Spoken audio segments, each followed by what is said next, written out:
Coucou les amis, j'espère que vous allez bien. De mon côté, comme vous pouvez voir, je suis sur la route. C'est parti pour la deuxième partie, pour la deuxième étape sur ce GR34. Pas d'herpès, pas de peur, je suis trop contente. C'est la première fois que je pars en vacances seule sans avoir le nœud à l'estomac. J'ai que l'enthousiasme, le plaisir. Mon petit mari qui fait le taxi, comme la dernière fois, trop chou. Et j'espère que je vais passer une suite d'étapes sympathiques avec peut-être de nouvelles surprises. Et je vous encourage à me suivre et on verra ce qui va se passer. À plus, bisous!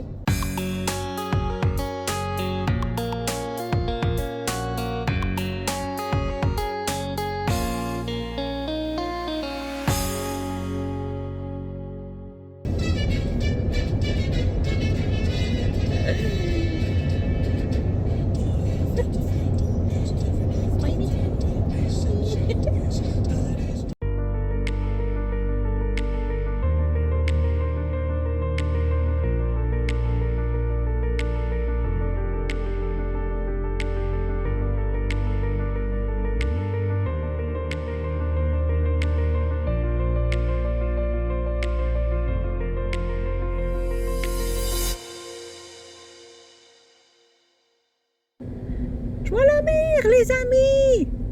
Oh, j'en peux plus! On y est presque!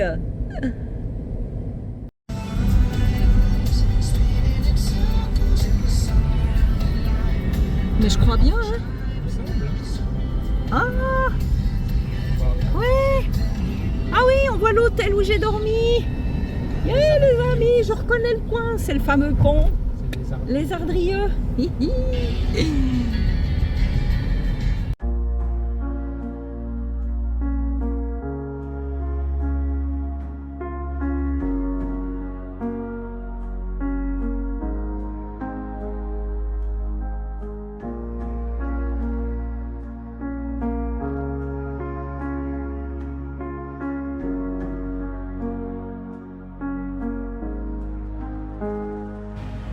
On est arrivé les amis, c'est notre hôtel, trop cool.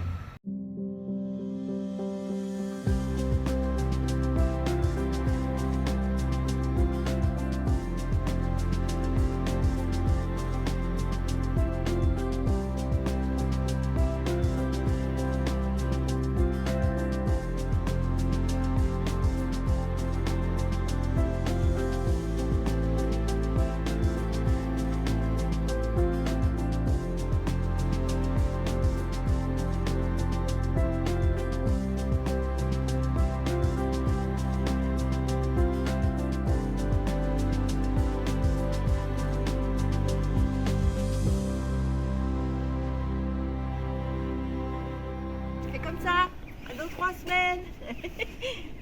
Ciao mon cœur. Encore merci.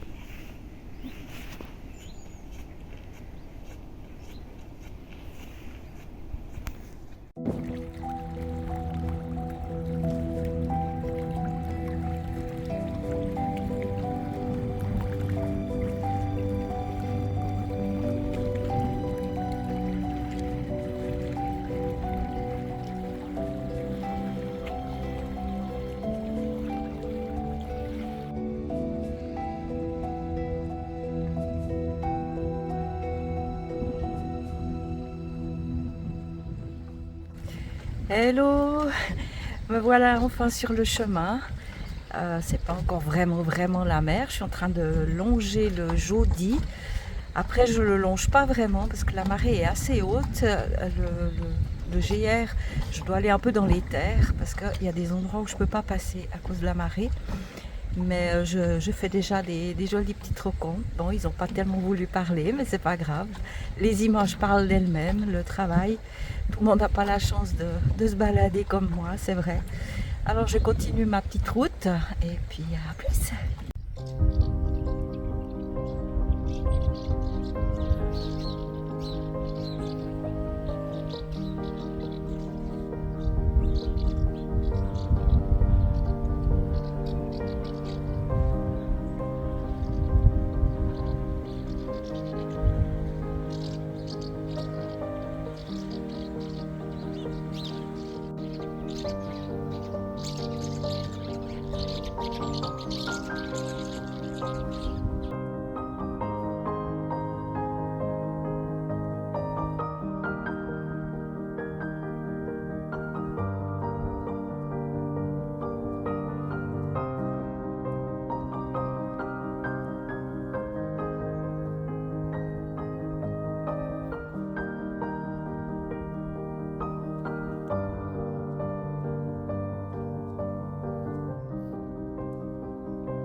Eh ben les amis, on voit que je suis au mois de septembre.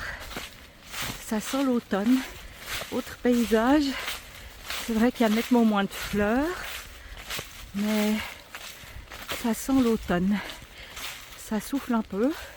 Bon, il fait encore chaud, hein, pas de souci. C'est pas vraiment l'automne pour ça. C'est bon chaud. Je cherche un petit coin pour manger, faire une petite pause. Là, ça se mérite. J'ai déjà marché un bon bout. Je vais faire un peu le point de où j'en suis.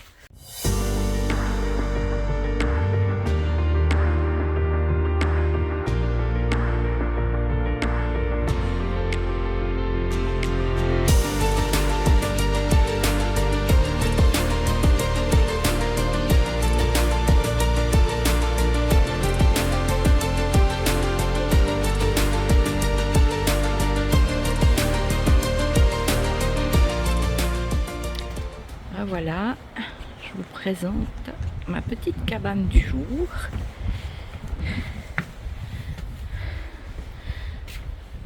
Je vais être super bien. Toute petite cuisine et une petite chambre. Là, je vais super bien dormir. Ça va me faire du bien. Ah voilà, me voilà installée. C'était une très petite étape, enfin très petite, j'ai quand même fait 12 km, mais pour une première journée je trouve que c'est plutôt bien. Il faut que je m'habitue d'avoir le sac, il faut que mes jambes s'habituent, et donc je commence en douceur, c'est parfait. Et j'avoue que c'est la première fois depuis que je fais le GR que j'ai une petite terrasse que je peux profiter. Alors on est très tôt, c'est 2h l'après-midi. Et je peux profiter de mon petit hébergement. Et c'est chouette aussi d'avoir du temps pour moi. Alors je suis reconnaissante de cette belle journée. Et je veux quand même vous faire un petit, comment dire, vous expliquer un petit peu ce que j'ai mis en place pour cette nouvelle étape. Parce que il y a eu l'histoire des cloques. Alors j'ai beaucoup réfléchi. Qu'est-ce qui s'est passé avec ces cloques? Et j'ai réalisé en fait que j'avais pris la paire de chaussures de marche que j'utilise toujours. Du coup, j'ai pas pensé une seconde qu'elle pouvait me donner du fil à retordre. Mais quand j'avais fait mes randos tests, j'ai constaté que j'avais mal au talon et j'ai fait faire sur mesure une semelle orthopédique, et après j'ai enfilé la semelle dans mes chaussures sans me rendre compte, voilà, j'ai pas été très futée de me dire forcément mon pied sera davantage serré dans la chaussure. Et là pour cette étape, j'ai acheté une nouvelle paire de chaussures, la même, parce qu'elles me conviennent, mais une taille plus grande. J'ai acheté des chaussettes en laine mérinos parce que j'ai compris que c'était mieux que les chaussettes que j'avais, et j'ai bien pris soin de mes pieds. Alors peut-être que ça va rien changer parce que Christophe aussi m'a dit il y a des gens, ils ont des pieds fragiles par rapport aux cloques et puis on n'y peut rien, donc ça veut pas dire que je vais pas en avoir, mais j'aurais au moins fait ce qu'il faut pour que ça n'arrive pas. Je croise les doigts parce que je préférerais faire avec des pieds en bon état. Et puis l'autre problème que j'ai eu, c'était le froid, la nuit surtout. Mais là aussi, c'est de ma faute. J'ai pris le premier sac couchage que j'avais dans ma cave. Je crois que ça faisait une trentaine d'années qu'il était là. Donc j'ai même pas regardé pour quel degré il est fait ou rien. Enfin voilà, je suis partie un petit peu la fleur au fusil avec ce sac de couchage. Alors là, j'ai aussi un petit peu cassé la crousille et je me suis acheté un sac de couchage digne de ce nom en plume en espérant ne plus avoir froid. Sinon, pas de changement. Le sac, c'est exactement le même. J'ai rien enlevé, rien ajouté parce que je n'ai manqué de rien et il n'y a rien que je n'ai pas utilisé. Donc, je refais pareil. Et puis j'espère que vous allez me suivre. Je suis désolée pour vendredi passé, je vous ai posé un petit lapin, mais justement j'avais juste ça à vous dire et je trouvais que c'était un peu bête de faire une vidéo juste pour ça. Mais je vous souhaite tout de bon Je me réjouis la journée de demain qui sera quand même un peu plus longue au niveau kilomètres, mais je me serai bien reposée. Alors ça va sûrement le faire. À bientôt, bisous, bye bye.